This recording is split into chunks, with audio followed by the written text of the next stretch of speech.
Mr. District Attorney, starring David Bryan. Mr. District Attorney, champion of the people, defender of truth, guardian of our fundamental rights to life, liberty, and the pursuit of happiness.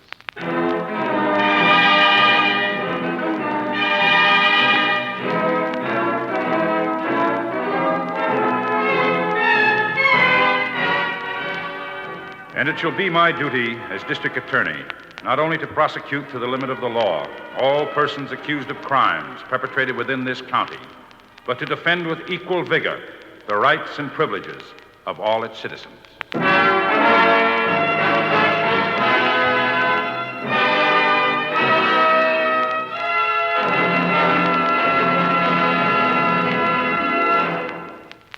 This is David Bryan. In a moment, we'll bring you another case from the files of Mr. District Attorney. But first, a word from our sponsor.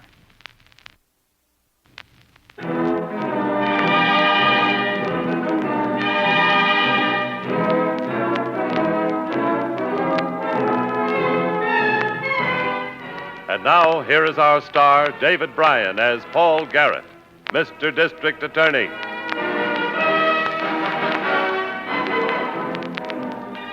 A district attorney knows that murder can strike any place in his county, at any time. This case started on a rainy afternoon on an almost deserted highway west of the city. A man is sitting in a stalled car.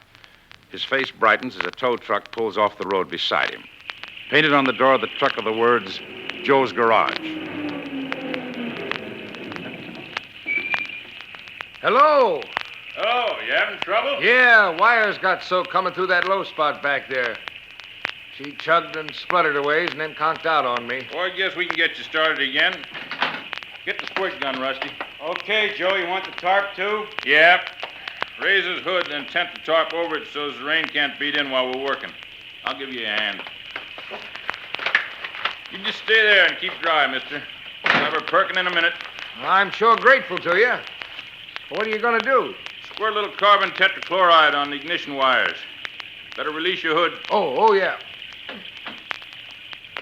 Okay, Rusty. Lift her up. You handle it all right? Sure. You fellas sure you know what you're doing? What do you mean? Well, I can't see how you can get them wires dry by squirting them wetter. That's a mechanic's trick. Squirt them with carbon tet. Carbon tet cuts through the water and runs it off, and the carbon tet evaporates, and there you go. Dry wires. Well, it's okay with me if you say so. Don't worry. When it rains like this, I do more business along the highway than I do at the shop. Wires are all sprayed, Joe. Okay, close the hood. Okay to try it now? No, you give it a second to dry out good. Oh, boy. A couple of drops of water ran down my neck. Oh, it's only a mile up the road to Wally's Cafe. We'll stop and warm up after this fella gets moving. Good. I think I'll stop up there myself. I've been sitting here for more than an hour. Only other car that came through barreled right past. Where are you bound for? Just back to town. I'm a real estate agent. Just closed a sale on a piece of property up at Hilldale. Hey, that thing ought to be ready to go now, huh, Joe? Yeah. You can try starting her now. Oh, good. Here's hoping. Try it again.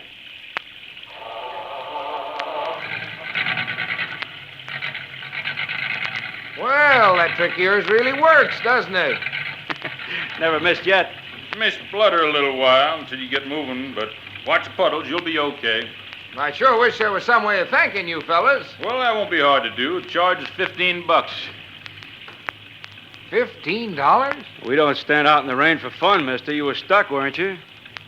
Yeah, I was stuck, but $15 seems like a lot of money for 3 minutes' work. Now, look, I got a nice warm garage where the prices are regular, but working out here is a little bit different. Charge is $15. I haven't got $15. What are you, a wise guy? You told us you just sold a piece of property. $5 is all I have on me that's my own. The real estate money belongs to somebody else. Well, then you can borrow it until you get home. All right. But don't think I'm not going to report this to the sheriff's office. You report it any place you want. You just pay me. Except for the 5, all the money I've got's in hundreds. You got change? You being funny. I'm telling you, it's all $100 bills. That's the way I was paid. You want your money, I'll meet you at that cafe you mentioned and get change. Wally wouldn't have change for 100 in that crummy joint. The change ain't the problem, Joe. The problem is whether or not this guy's really got $100 to begin with. Yeah, that's right. Let's see the color of your money, mister. You're not seeing anything. I've decided to go to the sheriff's office first before I pay you. You think we're going to stand here in the rain and argue with you? Hey, give me those car keys. Come on, mister. Out. Let go of me. Let go of my throat. Pay up. Never mind the conversation, Joe. You got hands and he's got pockets. No. Stop this kicking, Rusty. Yeah, I'll stop it. No. Hey, look. He has it, all right. Must be close to $1,000. What do you say, Joe? He'd report it when he comes to. We can fix it so he won't. Look, he's going to sign a complaint against us anyhow, that wise guy. Where's your nerve? Got as much nerve as you got. All right, then grab his feet and let's take him into the bushes.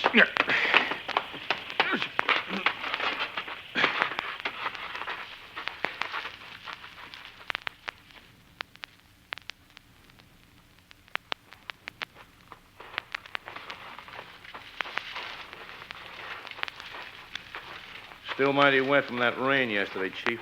Yes, muddy, Harrington. You should have taken those boots Corbett offered you. Yeah, I'm all right. Well, here's the body. I thought you should see it before it was moved into town. You checked the body for identification? Mm-hmm.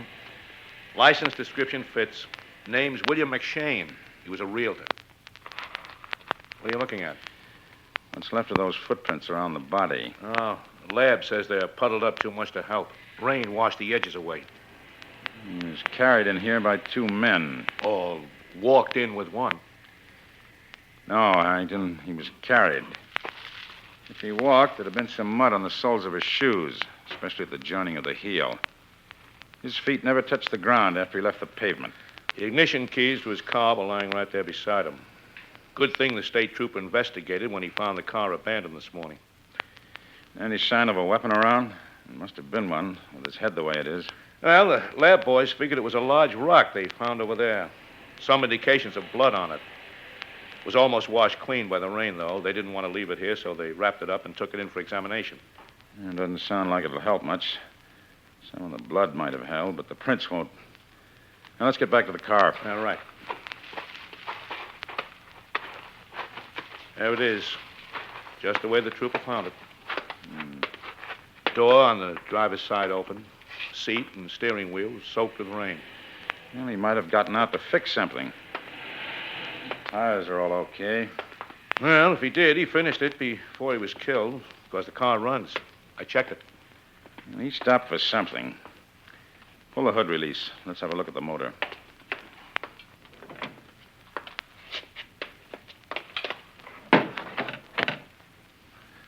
There's no sign of any fresh tool marks. Wires haven't been taped anyplace. No, but look. Huh? What? Sort of a thin white film on the wires. Distributor and coil connections, too. I want the lab to check that. Morgan's still here with the mobile unit. He'll be able to work better indoors. Have him tow the car to the nearest garage. What was the name of that cafe we passed? About a mile up the road. You mean where the trooper met us? Wally's. Good. When Morgan finishes, he can radio his findings into the office, and Miss Miller can relay them to us at the cafe by phone. Meanwhile, you and I can get some breakfast. Right.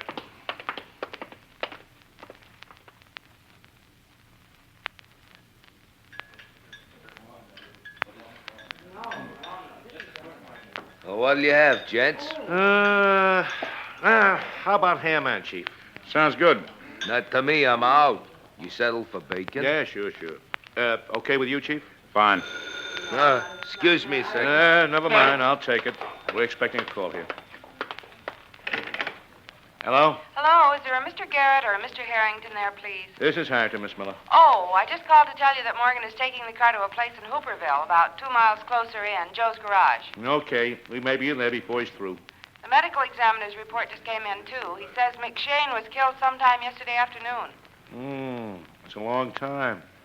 Okay, Miss Miller. I'll tell the chief. Thanks. Bye. Bye. Anything? Yeah. Medical examiner says McShane's been dead since yesterday afternoon. Not long. So he says.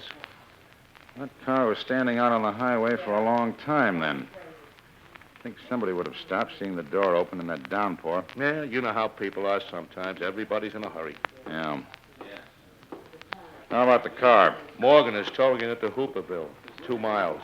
Place called Joe's Garage. Here you are, gents.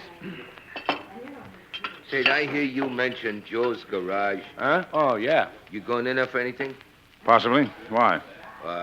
Mind doing me a favor if you do? Sure. What? Ask Joe to bring out a fan belt for my pickup next time he passes this way, huh? Fan bell. All right. That's why I ain't got no ham. I couldn't make a trip in for supplies this morning. Tried to get him on the phone a couple of times yesterday, but I didn't get no answer. Well, rain might have kept him busy. Yeah, I guess so. I just missed flagging him down on the road yesterday afternoon. I saw him coming around the curve. I expect him to stop, but he didn't. Just went barreling by in his tow truck. Yesterday afternoon, you say? Yeah, about 4 o'clock, headed for his garage. I should have run out and signaled him. I sure didn't have nothing else to do.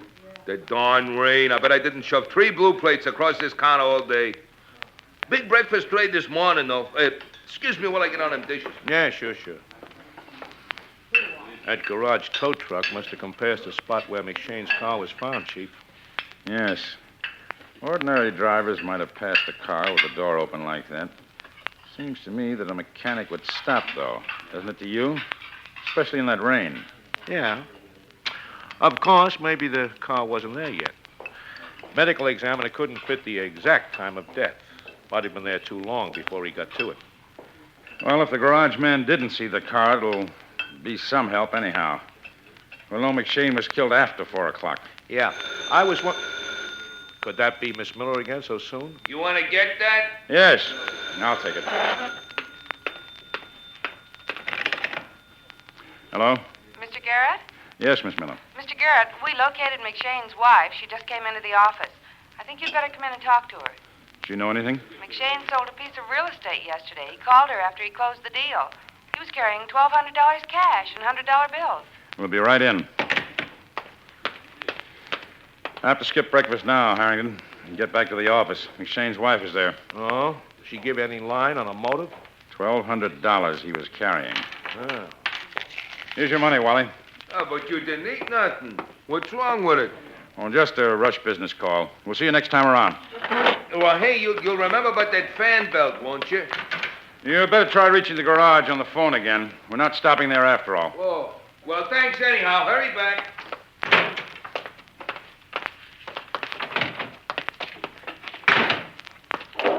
$1,200 in cash. You know what it sounds like to me, Chief? What? Somebody who knew he had that money followed him and forced him off the road. Yes. That's the way it's beginning to look to me, too.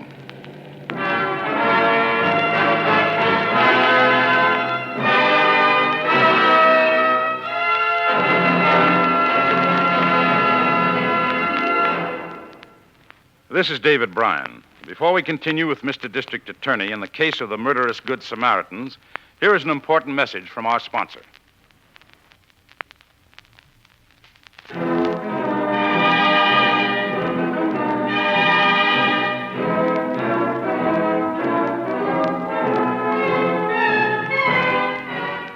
And now back to David Bryan, starring as Paul Garrett, Mr. District Attorney.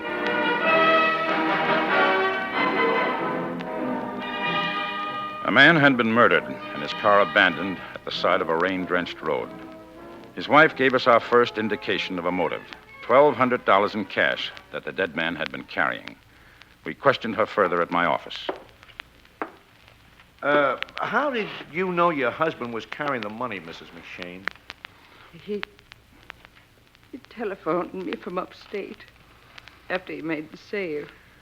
Wasn't a cash transaction a little bit unusual? No, not with the Atherton sisters. Mrs. McShane, did your husband have anything else of value on him? Anything of his own, I mean. I don't think so. Jewelry of any kind? Oh, a wristwatch. That's all. There was no watch on the body, Chief. Do you know what make it was, Mrs. McShane? No, I just know he had one, that's all. He wore it all the time. I never gave it no special notice. Could you describe it? Gold, leather strap. I don't know. Old men's watches look the same to me. Well, would you know it if you saw it again? I don't think so. I don't know. Can I go now? Yes. Thank you for coming in. Here, let me get the door for you.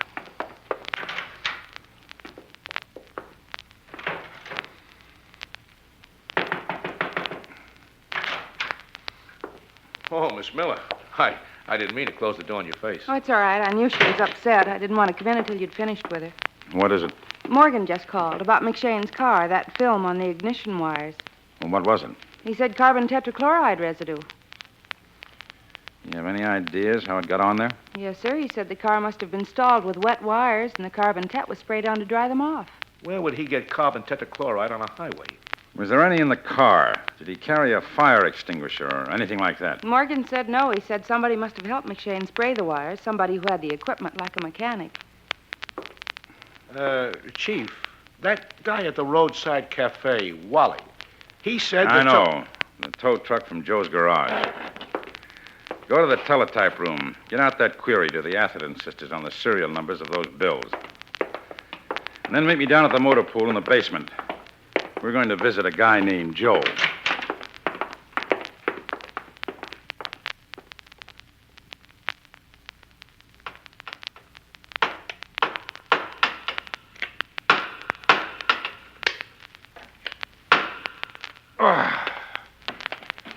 Is that all you got to do, Rusty? Throw playing cards into a hat? What would you like me to do? Well, give me a hand with this fender. No, thanks. I'm no grease monkey. I only work for you when it's raining. Oh, you're a sweet guy. A real sweet guy. When it comes to taking the gravy. So what? Well, I think it's a good idea to keep working, that's what. So who's stopping you? You! Hey, here's another customer. Work yourself to death.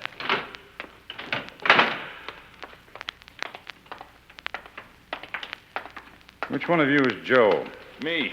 What can I do for you? County Lab brought a car in here this morning. Oh. Yeah. That's it over in the corner. Gray sedan. I know. My name is Paul Garrett. I'm the district attorney. Sometime late yesterday afternoon, during the rain, that car was parked off the road about a mile past Wally's Cafe out on State Highway 27. It was stalled with wet ignition wires. Somebody fixed it with tetrachloride spray. Wally said he saw your tow truck pass out that way at about 4 o'clock. Yeah. Yeah, I guess he did. Did you see that car out on the highway yesterday? Well, I can't say for sure. Yeah, maybe. I guess you're going to be busy for a while, huh, Joe? I'll call you later. Sure. Sure, Rusty, you go ahead. Oh, if you don't mind, I'd like you to wait just a second, please. Sure. I don't work here, though. Just wait. You keep saying maybe about that car, Joe. How about making it yes or no? Well, I did stop for a gray sedan out on 27. Yeah, I guess it might have been that one. Lots of gray sedans around, though. Not yesterday, there weren't. Then you did get that car started.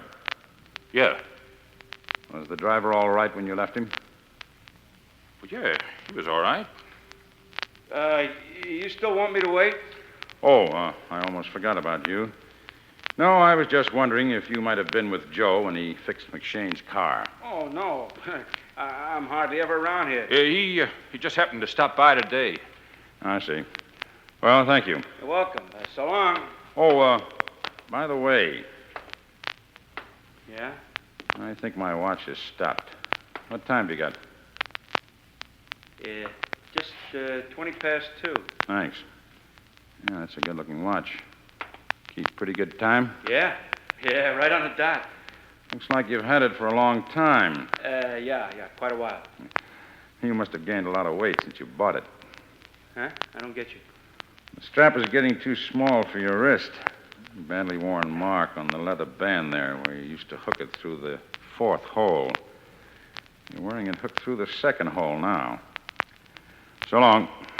Yeah, be seeing you around, Joe. Well, Harrington, I guess we might as well get back to the office. So long, Joe.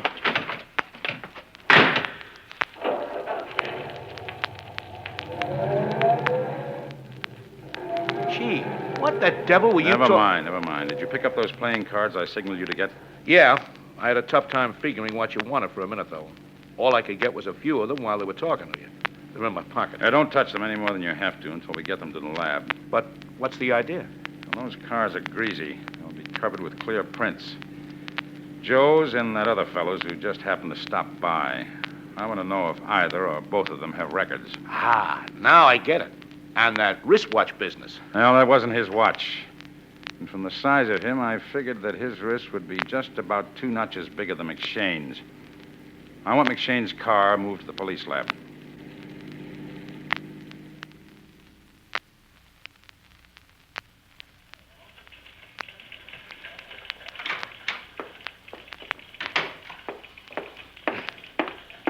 How you making out, Chief? Prints on the playing cards were good. They're running the codes through the machines now to see if we can match them. Car in yet? Yep. Morgan's got it down in the garage in the basement. No, here comes Miss Miller. She has a couple of identification cards, all right. Here they are, Mr. Garrett. Both men have done time, all right.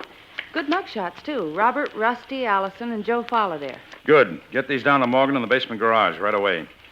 See if he's getting anything like these from under the hood rim of McShane's car. Especially Rusty Allison's prints. Yes, sir. Oh, Chief, what about the serial numbers on the currency? Here. The Atherton sisters had a complete list, much to my surprise. Has that gone out yet? To every bank and store in the city, and all the transportation companies, in case anybody decides to run. Let's go up to the office and wait for Morgan's report.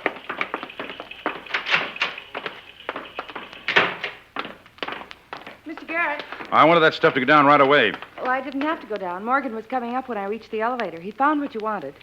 Rusty Allison's prints on McShane's car? Yes, sir. Right where you told him to look. The rim of the motor hood. Well, that does it, Chief. Yes. What time is it? It's only 4:35. Why? I just wanted to be sure we could get to Joe's garage before he closes. Tonight we'll close him for good.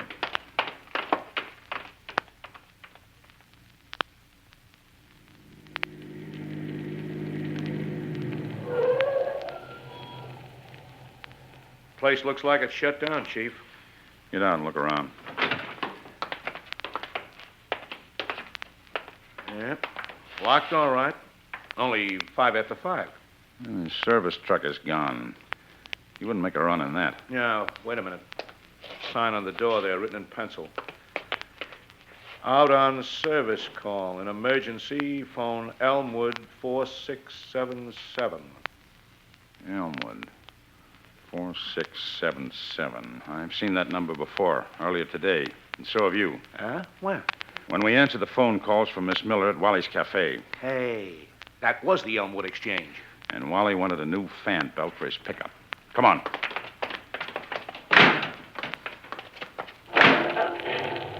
I hope he's still there. I hope more than that. I hope Rusty is with him.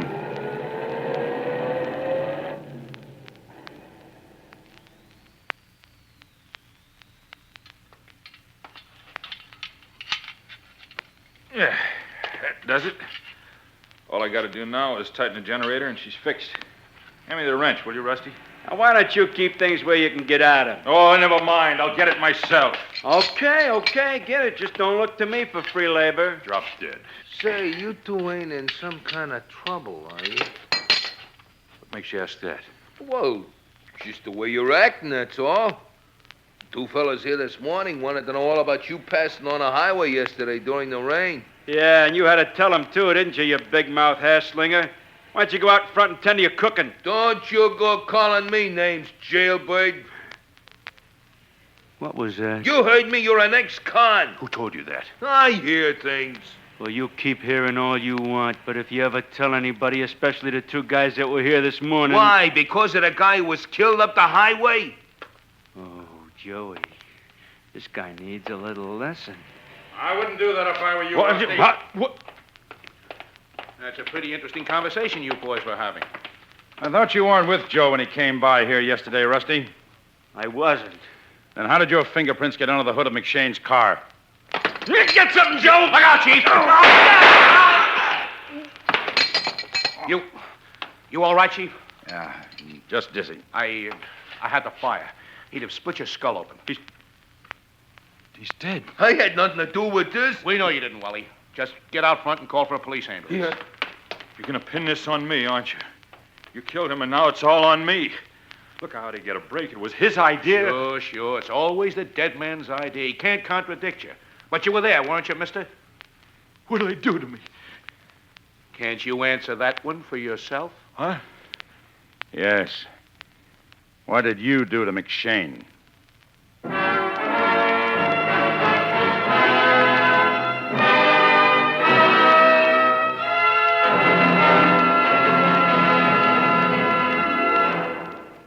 This is David Bryan again. I hope you've enjoyed this case from the file of Mr. District Attorney. I'll be back in just a moment after this message from our sponsor.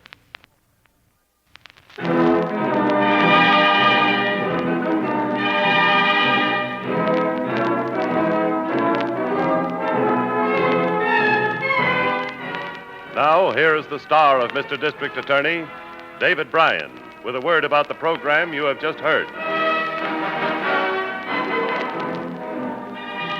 With Robert Rusty Allison dead, Joe Folliday made a complete statement and agreed to enter a plea of guilty to a charge of murder in the second degree.